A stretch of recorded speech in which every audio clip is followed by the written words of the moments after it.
Thanks for joining me for this week's quick business tip. Today we are starting our spooky series. So I absolutely love everything about fall and Halloween. Got my little jack-o'-lantern back there.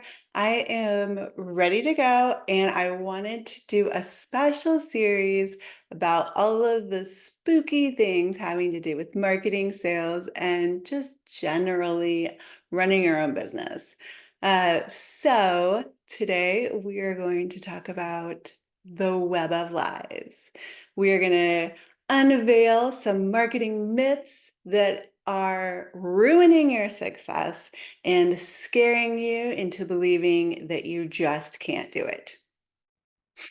So the first scary thing we have is the belief that there is such a thing as overnight success, when reality is that consistent effort is what is going to give you that long-term growth.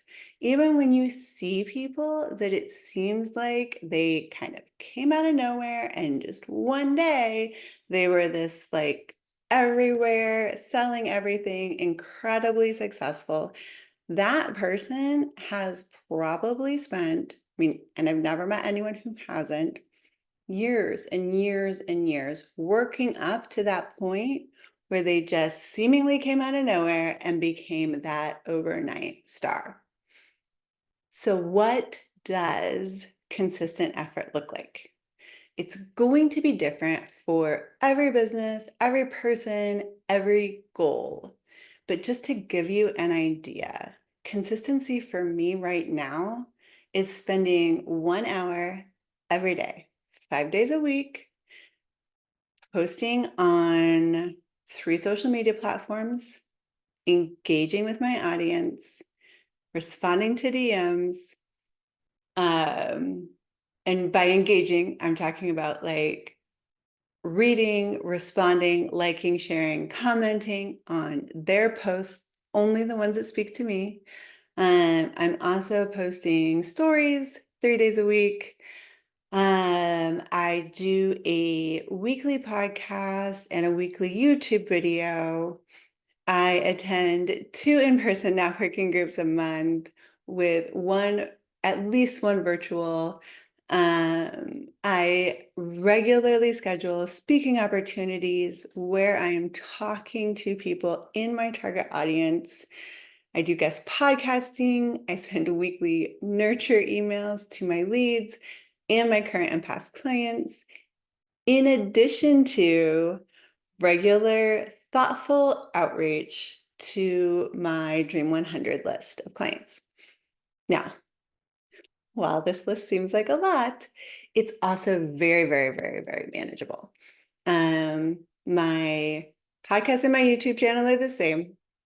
I use clips from the YouTube to create the stories and reels on social media. I use a similar, I guess, line of thinking. Like so this month we're having a spooky series in our podcast.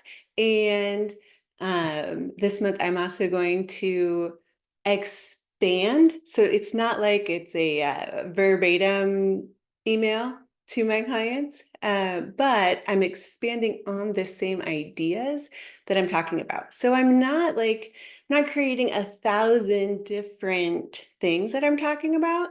I'm using basically one very nice long form piece of content and then adding to it, pulling clips from it, all these kind of things, so that it's not like I'm creating 1,000 pieces of content. I'm creating really one main piece of content and then using it 1,000 different places by making tweaks and adjustments.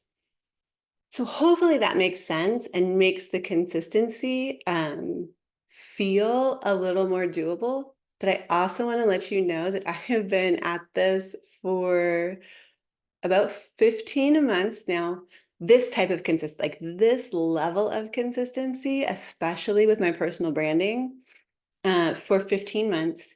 And I am just now getting a much larger influx of people coming into my sphere of influence, noticing me. And it's funny because a lot of people are like, man, I don't know if you just started posting recently or what, but I am seeing you everywhere. I've been doing that level of posting for 15 months. So the boogeyman of overnight success, the perception of it is real, but it's certainly not real.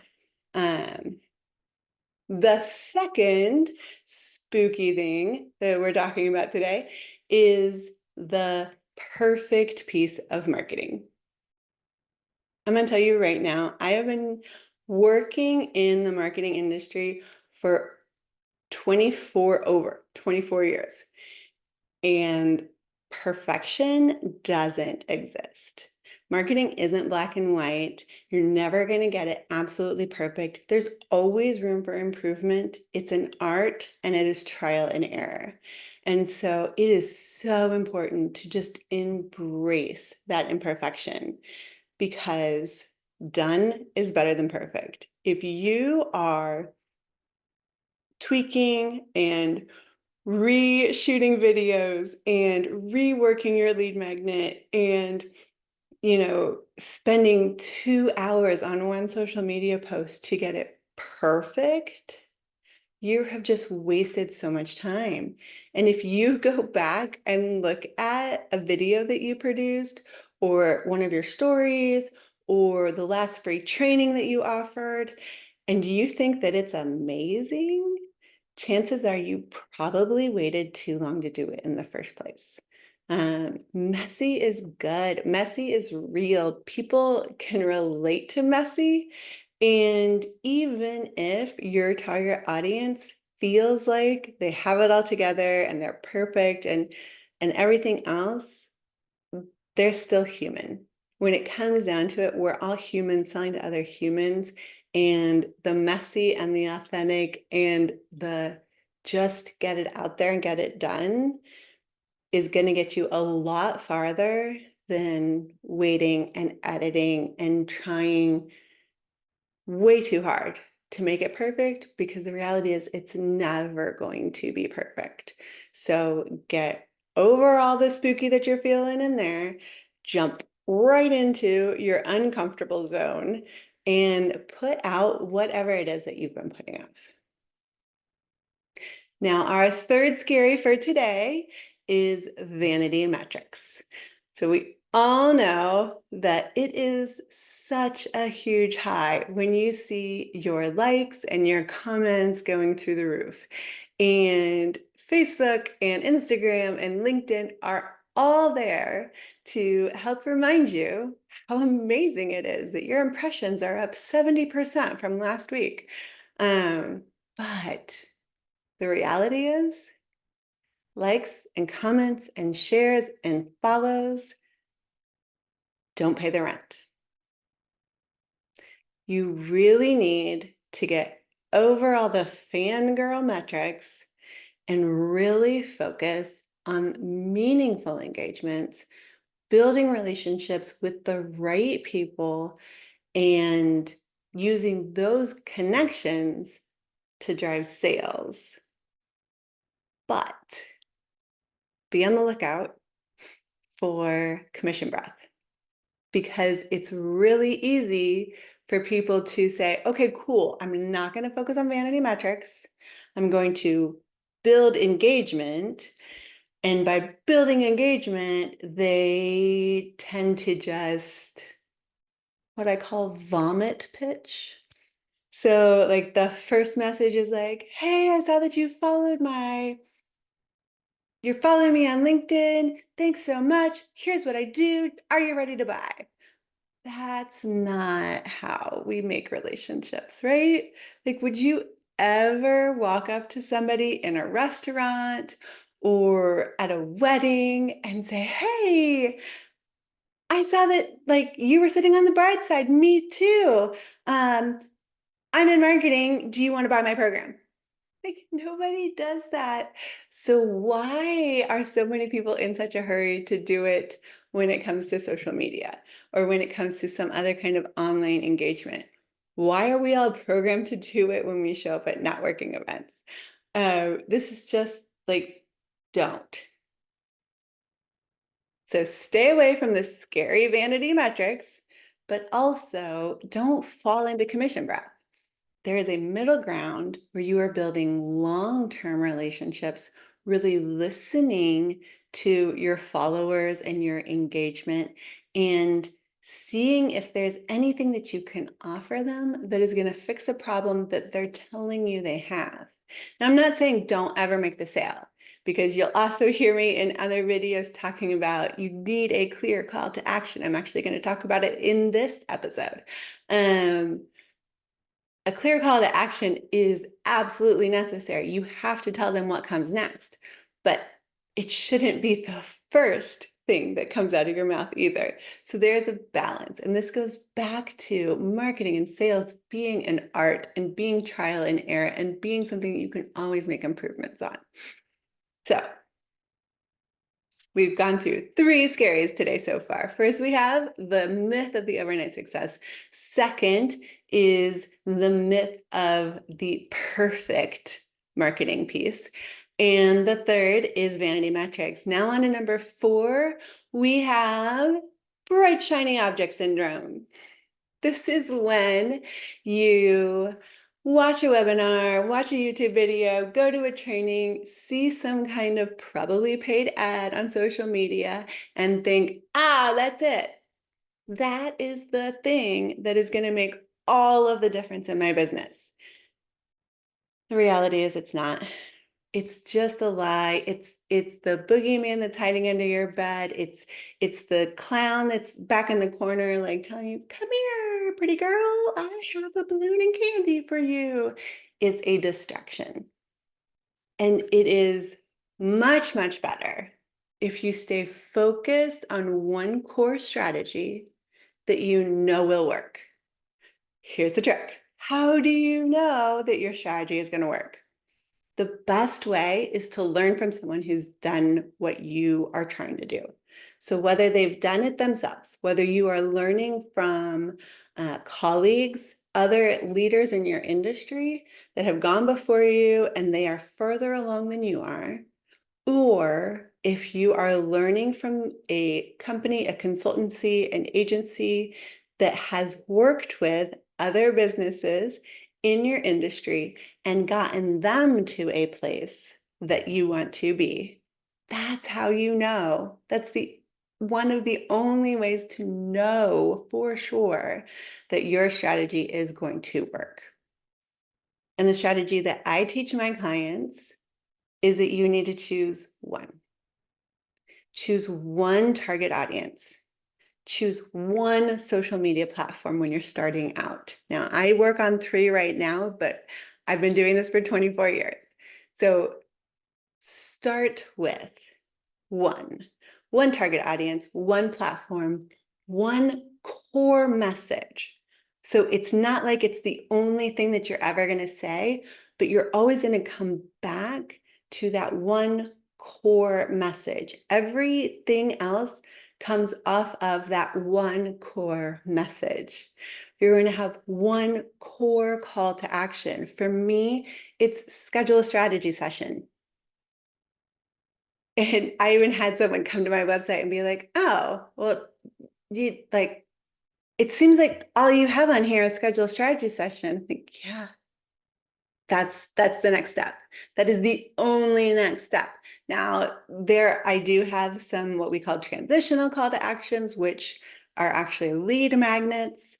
But when you're starting out, one call to action and one lead magnet, because somebody might not be ready to schedule a strategy session, but for them to get a little more of a taste of you, for them to trust you a little more, for them to get to know you a little better, you have this ebook, PDF, video series, whatever it is. They give you their email address, you give them this free offer.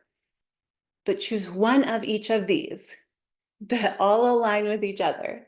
So your target audience that you choose spends their time on this platform. So that's the one that you spend your time on. When you're spending your time there, you're focusing on your one core message and your one core call to action and your one free offer lead magnet type of thing.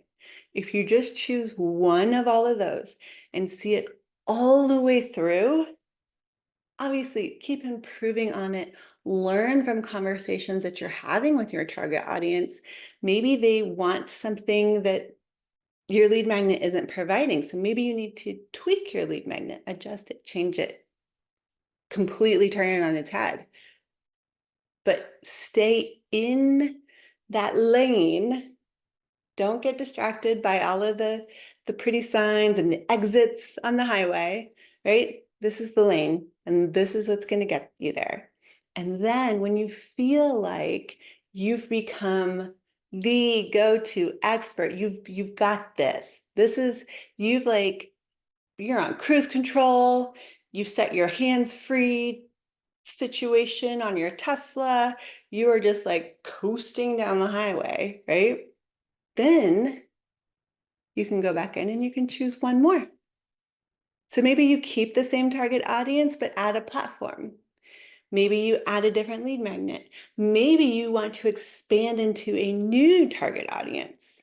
And then you need to find out what platform they're on, what message resonates with them, what the core call to action is going to be, and what lead magnet is going to attract them more than anyone else. You see how this works?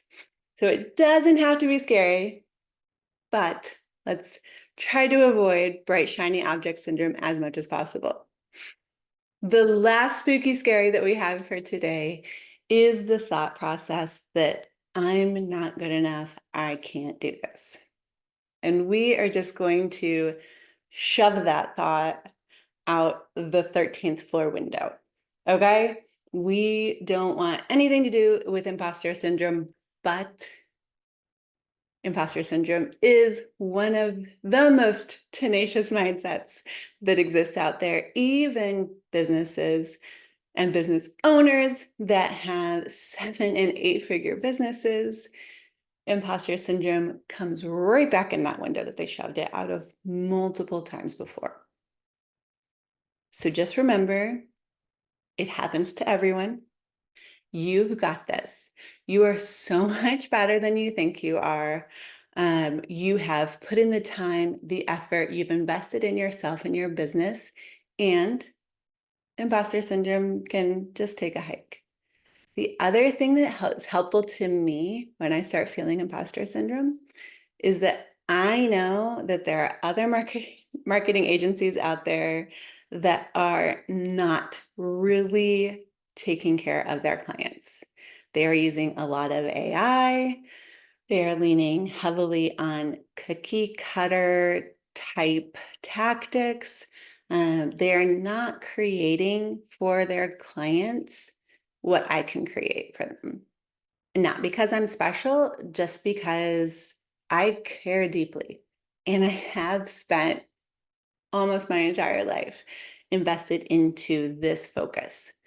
And so if I don't put myself out there, if I don't do everything I can and be consistent as possible to reach the clients that I'm trying to reach, then somebody who isn't going to care for them nearly as much will reach them and will not help their business grow and could even make their business fail. So I need to, as quickly as possible, get over my imposter syndrome so that I can help these businesses become the level of success that they've always dreamed of. And the same is for you. Whether you are a custom home builder, a realtor, running a med spa, if you are a life coach, a personal trainer, I know that you have your client's best interest at heart, or you would not be wasting your time on listening to my content. And because you have your client's best interest at heart, you are the best person for them. And if you don't put yourself out there and become consistent with your personal branding, promote your website, guest speak on podcasts, whatever you need to do to reach your ideal client, somebody else will, and they won't do nearly as good a job for this person as you can.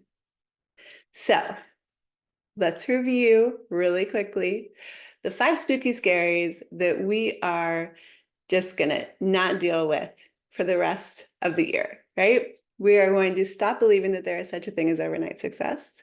We're going to stop believing that perfect marketing is anything that can even kind of be attained. We are going to throw all the vanity metrics out the window. We are going to stay super focused on the one single lane that we are driving in and ignore all of the bright, shiny objects. And we are going to banish imposter syndrome and focus on what we are providing for our client and knowing that we are doing the best that we can and we are probably better than we think we are. Please join me for next week. We're going to have more spooky scaries. I am Jennifer with Limitless Impact Agency.